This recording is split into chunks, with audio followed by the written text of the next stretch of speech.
Okay, and let's get started. So tonight we're going to be talking about tools to fight election mis and disinformation. I'm going to kind of give you some background about what mis and disinformation is and how you might be able to spot it.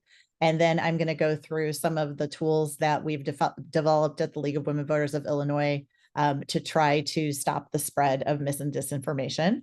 And just as a little background, about a year ago, the League of Women Voters of Illinois recognized that the proliferation of mis and disinformation is a significant threat to the democratic process. And we decided to put together a team. We have myself, also Barb Lymans from the League of Women Voters of Wheaton is my co-chair. And then we have about 40 other volunteers from other leagues all throughout the state who have been helping us out with developing educational programs and creating public awareness of mis and disinformation. So just to start with the definition, there's a difference between misinformation and disinformation, but the terms tend to be used interchangeably. Misinformation is really the inadvertent sharing of false information without the intent to harm. So I'm part of a number of social media groups, a lot of them focused on the upcoming election. And somebody came in to the group today and was talking about how you can't use Sharpies on a paper ballot. Well, that is an old rumor from 2020 that did start out as some disinformation, but she was just misinformed about it and really didn't intend to harm anybody. And in fact, she was trying to help people. So I'd put that in the category of misinformation. Disinformation, which is what we're really concerned with, is the intentional sharing of false information with the intent to harm, with the intent to disrupt elections, and really with the intent to suppress votes in some cases. We at the League of Women Voters of Illinois and US, we don't really refer to it as fake news anymore. Fake news has really come to mean a lot more than false information. It's used politically as a term to, try to detract from an opponent's message. And so we just call it good old mis and disinformation. This is a little cartoon that we ran across recently, a little bit tongue-in-cheek, but actually pretty serious. The history of the four horsemen of the apocalypse is in the Bible. War, famine, pestilence, and death are, the four horsemen of the apocalypse in Revelation. And mis and disinformation is not quite equivalent to those, perhaps, but is an existential threat, obviously, to our democracy and to our society in general. So the metaphor works because the four horsemen bring chaos, destruction, and societal breakdown, and so does mis and disinformation. It's an invisible threat that is weakening our social fabric, weakening our relationships with each other, and it's actually making it harder to address issues like war, famine, and pestilence. We see a lot of really sketchy information about what's happening in the Middle East, for example. And obviously during COVID, there was, which I would consider a pestilence, there was quite a lot of mis and disinformation out there. So why is disinformation so dangerous? I think we all probably know this, but we're going to focus on these really four impacts that it has. The first one is erosion of trust and undermining key institutions, especially government, trust in elections. People feel like they don't know what the truth is. So maybe they're going to sit home this November because they don't know what to believe. The government sends out messages, again, going back to the COVID example, about how to protect yourself. And, there's disinformation out there about whether that's true or not. And that really impacts people's trust of those institutions. The second is the undermining of democracy. In a democratic society, we rely on good information from journalists, from the media. And unfortunately, when disinformation is out there manipulating public opinion, it can lead to harmful decisions, corrupt leadership, or even the destabilization of our government system as a whole. Third is public health and safety. We already talked about COVID. I'm here to talk about election disinformation, but obviously The health risks and slower responses may have led to a higher death toll than was necessary during the initial years of the pandemic. And then finally, this is one that I know I'm really feeling, and any of us that work in the space of voting rights and elections are really feeling, and that's the psychological impact of constantly being bombarded with contradictory and false information. So again, you get tired of arguing, you get tired of pointing out what's right and what's wrong. And it can, again, cause people to really disengage because they really just, they feel exhausted, and they feel like they don't know where they can turn for the right information. This is just a little bit of Psych 101 as far as why we are susceptible. On the top here, we call these our filter bubbles. On the top here is algorithms. You are probably all familiar with that word. If you use social media, if you use any sort of digital platform, whether it's search engines or media sites, those are all collecting data about you all the time, collecting data from and matching it from multiple sources, from your phone, from your laptop, whatever device you're using, and putting it all together to try to increase your interaction with that platform so that they get more eyeballs or more clicks, and they can sell advertising to more advertisers at a higher price. So the algorithm is a filter bubble because what you click on predicts what you're going to see in the future. So the more you click on something, the more you see of that same thing, and that sort of keeps you in a bubble and keeps you from seeing information that might not conform with that. And then the second one, which unfortunately my slide there got the E went down to the bottom there, but cognitive dissonance is something that I remember learning about in psychology class when I was in college. And that's basically the idea that we are uncomfortable. We have an uncomfortable feeling when we encounter ideas or beliefs that conflict with our own. And so we really try to work hard to minimize that dissonance by seeking information that does conform with our worldview and with our point of view. And confirmation bias is kind of the opposite of that and the same thing at the same time, right? Confirmation bias urges us to accept information that conforms to our beliefs. So again, these are just living in our bubble. We hear that all the time, but as far as media goes, that bubble is kind of designed to be that way, but then our brains are also designed to seek the information that conforms with what we already believe and minimize the information that doesn't. Another really big reason that we're susceptible is this is a chart about where we are getting our news these days. So this was just recently updated, and 86% of all Americans are getting their news from digital devices. And it's hard to not get your news from a digital device anymore. A lot of print newspapers have gone out of business, or there's really not a lot of news that's not wire service news in a lot of publications. But it's particularly a problem among the ages 18 to 29, the young voters that we're all worried about turning out. Only 46% of them get their news from report getting news from television, 27% from radio, and 18 from print publications. I have two college students, and I find that number a little bit high. I don't know if they've ever actually even seen a print newspaper, to be honest. But 91% is coming from digital devices. So that's not just social media, obviously, but for that demographic in particular, I read a study that talked about how they get their news from influencers and from TikTok. So these are not, it's not everyone. I have one of my kids is a political science major, and they certainly read mainstream newspapers online. But the whole idea that they are consuming news in this environment where an algorithm, a filter bubble, is serving them the same kind of stories over and over, and then some of it isn't even really news. It's someone who became famous on Instagram telling them that this is what's happening with the election.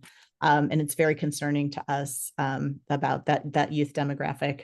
But you can see here that it impacts all of us. It's not just the young people, and it's here to stay. So we really have to think hard about how we can counteract some of that messaging. And you all coming out tonight, and even though you're seeing me over a digital device, a computer, interacting with each other and talking about some of these issues, talking to our neighbors, continuing to have a real town square, not just a virtual one, I believe is one of the potential antidotes to this.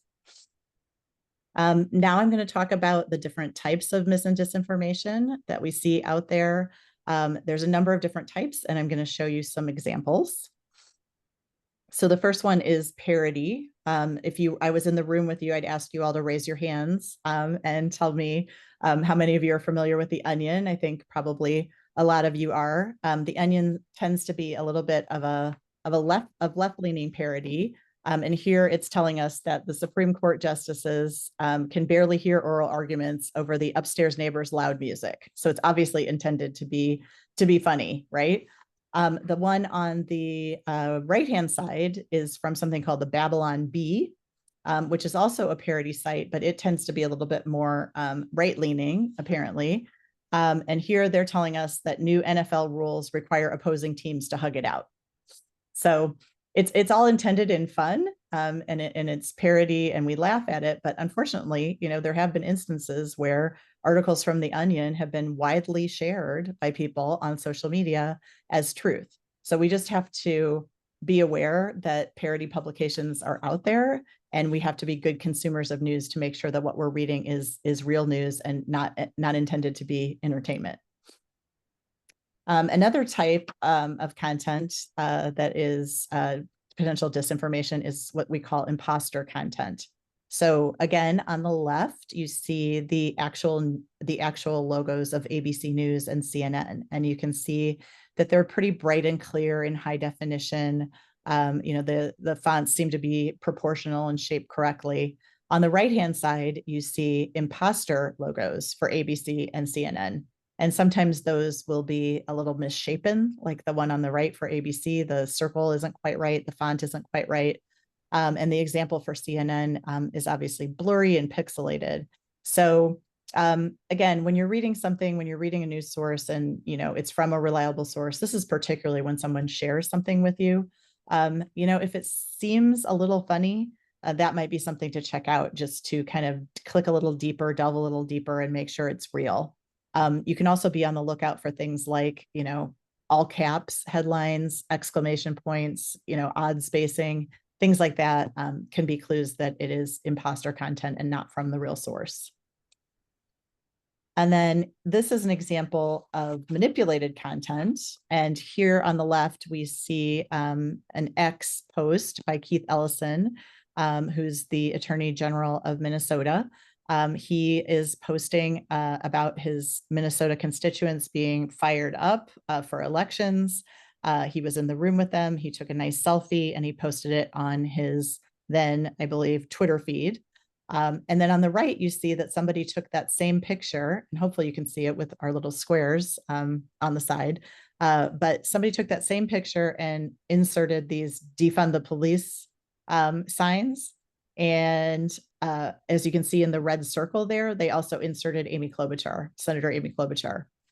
She wasn't even there, as you can see in the image on the left. So this is an example of manipulating a photo that's already out there, super easy to do with Photoshop and the different digital, our phone, the editing feature on our phones in our photos gets more sophisticated all the time too. Now you can, cut and paste stickers of people into actual photos. So this is something also to be on the lookout for. If you see an image that, again, causes an emotional reaction or you're very surprised by, you might want to go and check in Google, because you can do a reverse image search and you can see if the image is real. And then this is another example of manipulated, misleading content. And this is basically just the angle of the photo. The photo on the top is cropped and the photo on the bottom isn't. So, or it could be that the photo on the bottom was taken, early on during this rally. This is from a rally for Hillary Clinton in 2016 in Omaha. The photo on the bottom, it could have been taken early on before everybody got there. And then the photo on the top, shows a very full house. Depending on the publication, they might decide to crop the photo differently to present a different type of story. And that's another example of how content, particularly photographic content, can be manipulated for disinformation.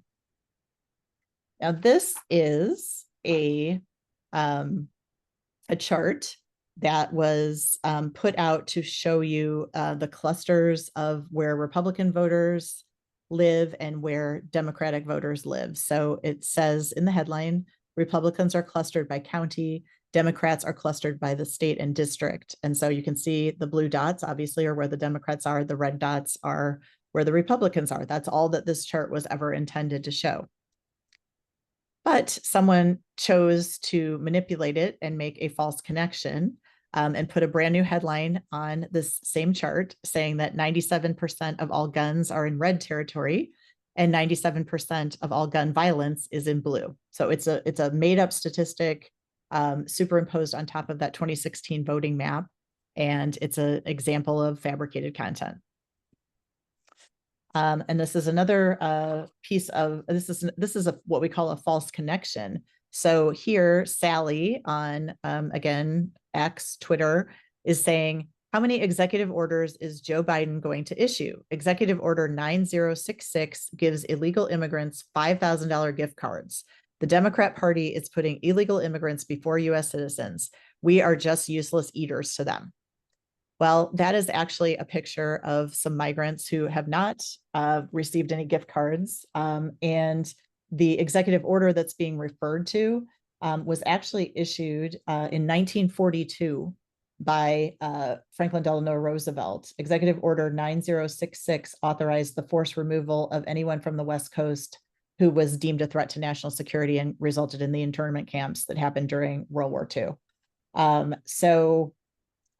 This is obviously not the truth. No one's receiving a $5,000 gift card, let alone migrants at the border, but it's taking a picture of something that is completely unrelated to this topic and superimposing text on it that wants to outrage you, make you angry.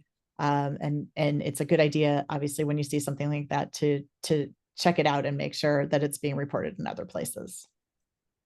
And then finally, we have fully fabricated content. I'm sure that you have these down in Springfield, and up here we have something. We have a number of online only publications that are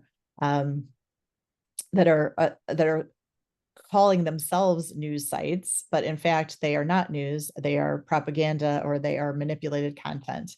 And a good way to figure out that this is a fabricated news site and, beyond just the name before it's news, one of the things is what I mentioned earlier, that if you look at this headline, it says the Baltimore Bridge attack was no accident, and it has no, N-O in big letters and an exclamation point. It says cyber-enabled sabotage warfare to target critical infrastructure across the USA. And again, there's an exclamation point and a weird a hyphen there. So just not following kind of journalistic standards as far as headlines and stories is one way to spot fabricated content. But also if you go up to the top of the screen where it has the menu, if you're looking to try to figure out who published this, so where is the About Us section, there isn't one. And we're not showing you the bottom of the screen, but there isn't one down there either. And that's very typical. Even if you get something like this in the mail, sometimes these type of publications will come in the mail and they won't have a masthead. You go inside a regular newspaper and you can find out who published it. You can find out who the editor is. You can find out who's on the editorial board. These fabricated publications don't have any of those things because they don't want you to know who they are. And then this is just a really good message about reading headlines. So one of the problems that we have online is people don't necessarily click through to the article and find out what beyond the headline is really being said, and they'll debate endlessly in the comments about different topics. So this is one that was published by NPR, and the headline is, "Why doesn't America read anymore? In the age of readily available information and countless ways to get it, we seem to be losing to," and I don't know where it goes on from there, but basically The headline is America doesn't read anymore. Well, everybody jumped into the comments and had all kinds of stories to tell about why America doesn't read anymore and what an outrage it is. But if those same people had actually clicked through to the story, they would have seen a big banner that said April Fools, because the date on this, if you look at the top, is April 1st, 2016. So NPR was just really trying to prove a point that it's really important to look beyond the headline. Don't just react to the headline. You know, we're all guilty of that. We see something, it makes us emotional. We want to make a comment, we want to share. You should always click through and read the article. And speaking of that, when we're talking about comments online, whether that's comments on a news publication like NPR or whether that's comments on social media, a lot of times the people that are making the most incendiary comments, the comments that make you the most upset, the comments that promote the most engagement are actually not people. They're actually bots. And sometimes bad actors can set up these accounts so that they can automatically generate comments using AI, which are very good, which seem relevant, and those cause more people to interact with the content, which then causes even more people to be shown the content. And that's really something to be on the lookout for if you're witnessing a debate online about a controversial topic. Make sure that the people that you're debating with, if you click through their profile, make sure that they're real people, because it's often likely that they are not. And then finally, we have our topic that we get asked about all the time, and that's artificial intelligence. So again, if we were in the room together, I would be asking you to raise your left hand if you think the image on the left is the real photograph, and raise your right hand if you think the one on the right is the real photograph. One of them was generated by AI, one of them was taken by a photographer. And you can see some differences here. Spoiler alert, it's the one on the right. It's a little bit fuzzy in the background, but that could be artistic effect. It's really, the message here is we used to have a slide after this that told you different ways that you could spot AI photos. And one of them was that the fingers might look funny, or, the images might not match up exactly. Artificial intelligence is indeed intelligence, and it's learning all the time. And it has gotten so sophisticated that we can't even give you tips about how to find AI anymore. That reverse image search on Google might be able to identify that something is AI, but it might not. It's really, AI can be used for a lot of good things, but it's really, it's just gotten so much more sophisticated in the past year since we started doing this presentation. And this is an example. So if you go into OpenAI Sora and type in the description that's written here about a stylish woman walking down a Tokyo street filled with warm glowing neon and animated city signage. She wears a black leather jacket, a long red dress, and black boots, and carries a black purse. She wears sunglasses and red lipstick. She walks confidently and casually. The street is damp and reflective, creating a mirror effect of the colorful lights. Many pedestrians walk about. So someone typed that into an AI engine, and it generated this photo. And there's really absolutely no way to know that this is a manipulated image and not something that somebody, or not a manipulated image, I'm sorry, an AI image, and not something that someone took with a camera. Welcome back to the lead. Before I run this, so this is an incredible example that I want y'all to watch with Jake Tapper here. Welcome back to the lead. I'm Jake Tapper. We are in an unprecedented era where technology has vastly outpaced the ability of the public to recognize deep fakes, and even more so, lapped lawmakers, many of whom frankly seem unable to manage their email. Take, for example, what you're watching right now. I'm actually not Jake. I'm a deep fake Jake, a deep Jake, if you will, created by comedian Danny Polishuk, who has only been using AI for 2 weeks. The fact that I seem so real suggests that real mischief and serious damage could be done with this technology were it to be so utilized in the US as it has been for bad purposes abroad. Okay, real life Jake here now. AI generated images, audio, and video such as that have slowly been creeping into American political campaigns. Welcome back to the lead. So that's obviously a great example of how sophisticated these deep fake videos have gotten, and how easy it is to create a campaign ad or even a news story using someone else's image and putting the words in their mouth. Unfortunately, voters in New Hampshire got a robocall back during the primary season with Joe Biden's voice telling them not to vote. And that's not something that is going to be unusual, unfortunately, in the future. So it is really, really easy to create an image with someone else's voice, with someone else's image, and we have to be extremely careful and vigilant about that. One thing that we're not going to talk about a lot tonight, but that we're hoping that we'll have the opportunity to discuss more following the election is what kind of legislation exists to provide penalties when someone does something like this with the intent to harm. There is a Senate bill right now that Senator Amy Klobuchar, who we mentioned before, sponsored. It's waiting on the floor for action, but it's basically a bill to prohibit individuals or political committees and other entities from knowingly distributing materially deceptive AI-generated audio or visual media of a federal candidate. So, putting it into the campaign finance bucket, the election law bucket, if they intend to influence the election or solicit funds. The prohibition doesn't apply to certain entities such as radio or television broadcasting stations that broadcast such media with disclosures as part of a bona fide newscast. It also permits a federal candidate whose voice and likeness appears in a materially deceptive AI-generated audio or visual media to bring a civil action for injunctive relief or damages. So they are trying to address this at the congressional level, but yeah, it's obviously not going to progress before November 5th. And it's a bipartisan bill, but we'll see what the appetite is in the new in Congress to pass something like that. The good news is that on the state level, there has been more of an appetite to try to regulate some of these things. And here in Illinois, we have about seven laws that have been enacted since 2023 that address things like deepfakes and AI. I'm not going to go into a complete list of all of them now, but if you would like to look them up, I'd certainly be happy to send you a list of the bill numbers.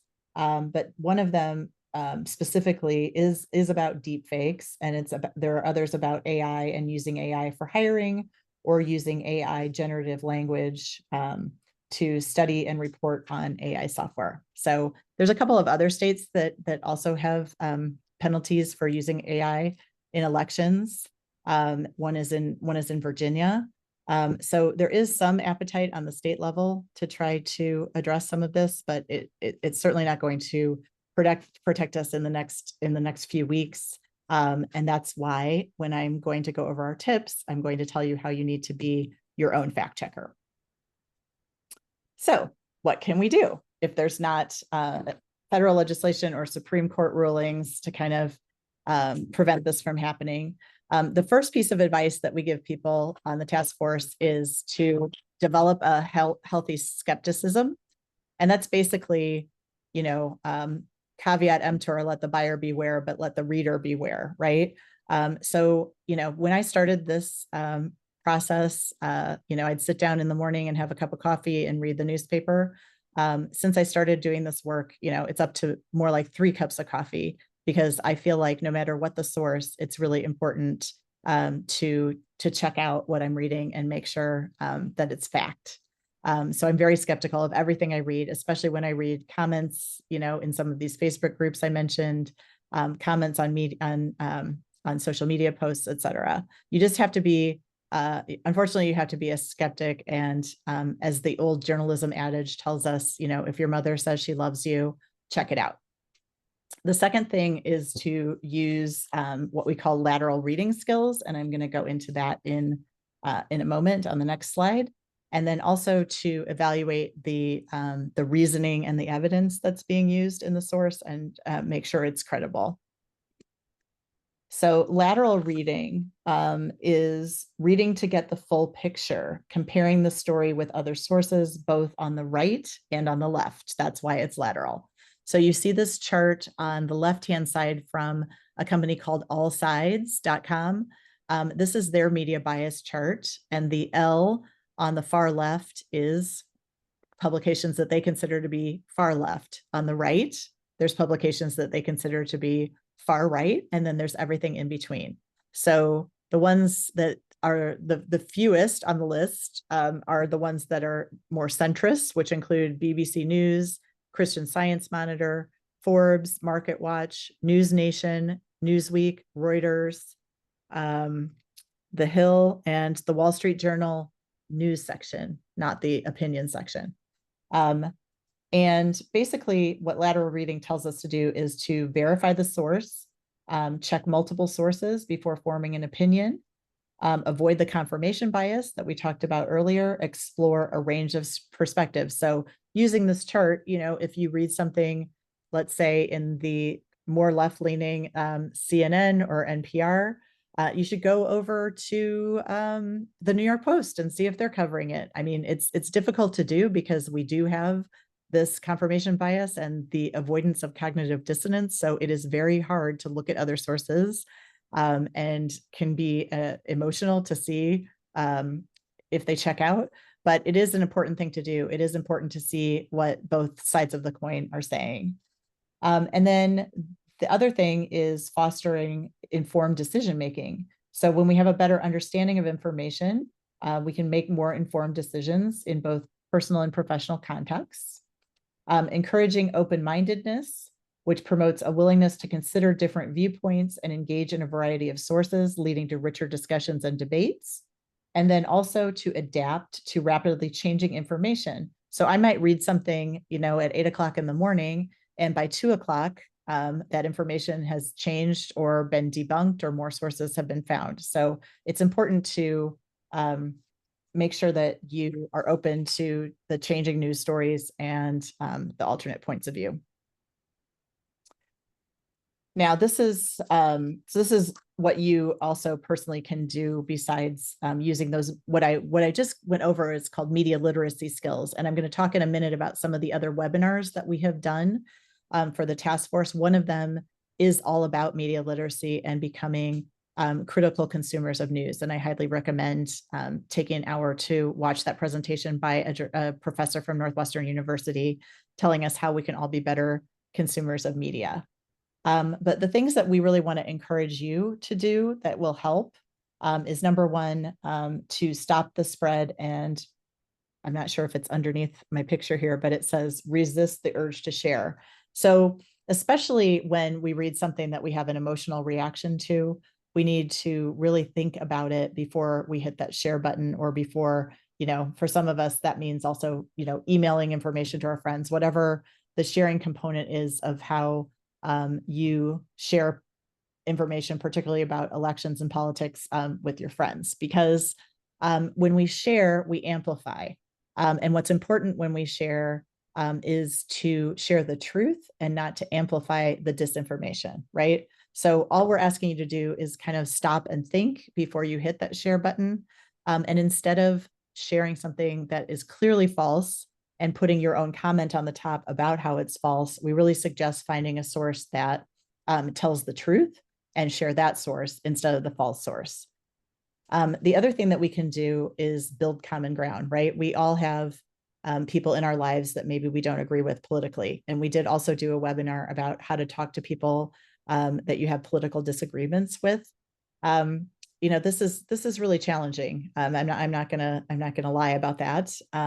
But arguing with people is never going to change their mind. It's just going to make them dig in. So what I do when I'm with some of my relatives, at the holidays is I try to, first of all, have discussions with them offline, right? It's so easy to have these online discussions and to be, to dismiss people that we meet online when we're talking to people, behind our keyboard instead of face to face.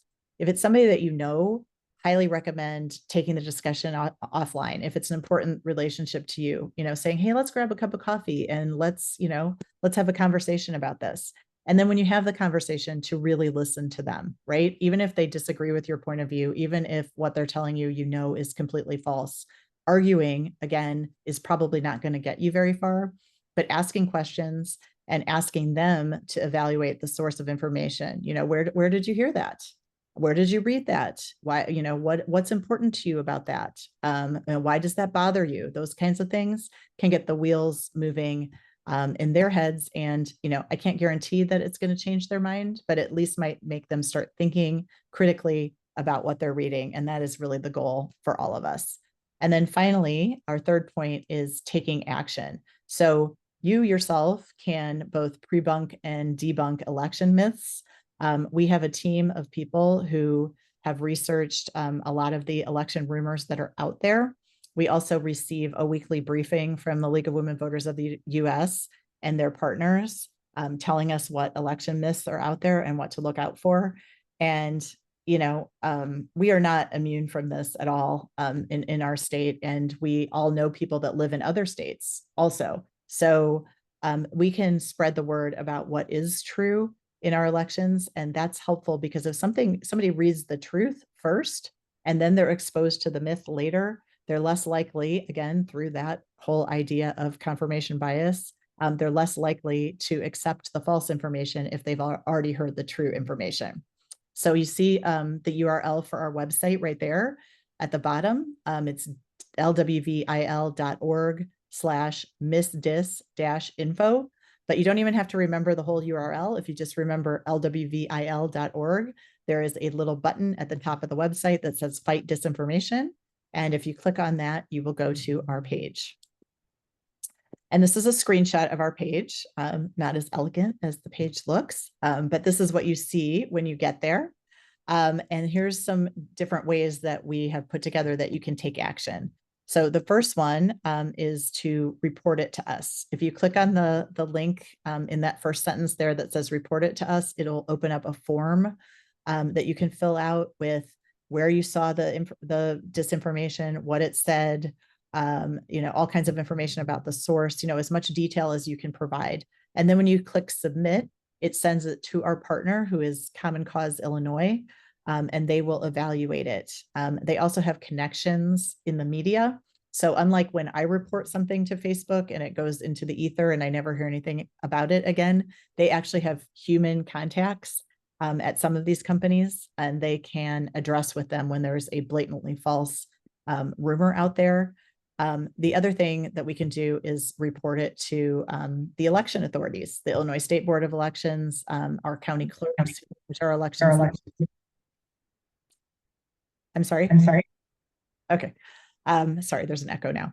And so anyway, I highly encourage you to take a look at that form. If there's anything that you see out there that's mis and disinformation, particularly related to your elections in Springfield or elections in Illinois, and report it. And if it's something that we think rises to the level of other leagues needing to know about it, we have more than 40 leagues all over the state of Illinois. We have something called a rapid response team, which is a group of volunteers who are trying to make sure that any attempts at voter suppression are addressed immediately. And so we also can send out the pre-bunking information to other leagues so that if they see the same rumor in their community, they can already have had the right information out there, like I was talking about before. The second section here says fight disinformation in our elections, and we've put together something that we call our election facts toolkit, and that's what you see on the right. So if you click on that link, you'll see a page that appears on the right of this slide. And those are those election facts that I was talking about. There's 20 of them there now, addressing some of the most common election myths that we've heard maybe out there. You can share these with your networks if you're on social media, or you can download this graphic and email it to your connections, however you usually share information. Your local league can share it on their social media as well, but we really would love to have individual people share some of these facts ahead of time. One of the ones that I hear the most is about non-citizens voting. So you can see in the second column there, the second graphic says only US citizens can vote. So that's an example of sending out the correct information first before someone reads the wrong information. And if you click on this, I'm not going to do it because this is not live on our website, but if we were on the website, you could click on this, and if you're on Facebook, it'll open up in a Facebook group in your own account, and all you have to do is hit the share button and send it out to your networks. So highly encourage you to check out that resource. And then going back to our homepage, there's also something that we call the Check the Facts section. And we've provided 2 resources for you here. The first one is a link to a tool that was developed by the News Literacy Project. They are really the authority on media literacy and critical reading of news. So if you click on that link, you'll see what I have a screenshot down here on the bottom of, which is the misinformation dashboard for the election of 2024. And it's a tool to track topics and tactics of 2024 election misinformation. So they've got a whole list of topics that have been debunked that you might want to be aware of. And then on the left, what you're seeing is the second link, which is our site called Election Facts Illinois. We worked with a company out in Virginia that the League of Women Voters of Virginia and Utah have also worked with. This is actually a good use of AI. They're an AI company, and they have set up a program that goes and sweeps or scrapes data from a variety of fact-checking sites. So one of them is Snopes.com. There's also PolitiFact, there's Reuters, there's USA Today, and it's basically compiling all the latest fact-checking stories about politics in one place. So we're kind of calling it our one-stop shop for fact-checking. But that's a good place to go too if you're curious about a rumor that you might have heard, to see if it's showing up. I also subscribe to a newsletter that comes daily from USA Today that tells us all the latest disinformation that's out there about the election, the latest election myths, and it'll tell you, it's already fact check. It'll tell you what the rumor is, and it'll tell you what the real story is and whether something's true or false. So I encourage you to check that out as well. And then finally, I've spoken several times about our speaker series. Starting back in March, we had a webinar with the Public Information Officer for the Illinois State Board of Elections. He told us all about how Illinois elections are safe and secure. That's a little dated because it was for the primary, but all of the information that he shared is still relevant now. If you have any concerns about election security in our area, highly recommend taking the time to watch that. And then we also had one, as I said, about media literacy, about how to talk to people you disagree with politically. That's one of my favorites. About misinformation in AI and social media. And then we also had one back in February about cases that were before the Supreme Court, First Amendment cases that related to social media regulation. Unfortunately, the court didn't rule on either of those cases, and they were bumped back down to lower courts. But that is another potential remedy for some of this, although there was not an appetite during this last court to address social media regulation. Our next event is coming up on October 23rd. It's Truth, Disinformation, and Media in the 2024 election. It's going to be with an instructor from the University of Chicago Graham School, who is also with the Alliance for Trust in Media, and he's going to tell us a lot of the things that we were talking about how the media landscape and the way that media companies work today have led to disinformation during the election. And then in November, I don't have a date yet, but I'm very excited that we have a speaker from the Brennan Center who is going to talk to us about some of these legal remedies for disinformation and what the landscape is going to look like for election disinformation going forward. So that's another website that I can recommend highly, is the Brennan Center for Justice. They have a lot of information about election disinformation, and it's very interesting reading if you're looking for resources there. So in summary, as far as what we can do to fight mis and disinformation in elections, the first thing is just to be aware of the risk, be aware that disinformation is out there, and again, be a healthy skeptic of what you read. The second is, when you read something, to ask questions about the source and make sure that the things that you read are being covered in other places. Use those lateral reading skills. Make sure that this isn't just a one-off source, but that a lot of different places are covering it. The third one is to investigate it before sharing. Same thing. Don't click the share button unless you're sure that it's true. And sometimes even if it is true, if it's going to amplify a negative message, I would say just don't share it at all. Like we don't have to share everything that we read. And I think that we all can do a better job, myself included, of thinking critically about the information that we share with others. If it's going to amplify a negative message, we really don't want to do that. And then finally, thinking before you share and talking to family and friends. So having those conversations offline, being willing to have those conversations, buying somebody a cup of coffee and having a discussion about it, and really listening to what they're saying and asking questions. And that's it. And now I will take questions from you, and I will stop sharing my screen. And I think I will also stop the recording.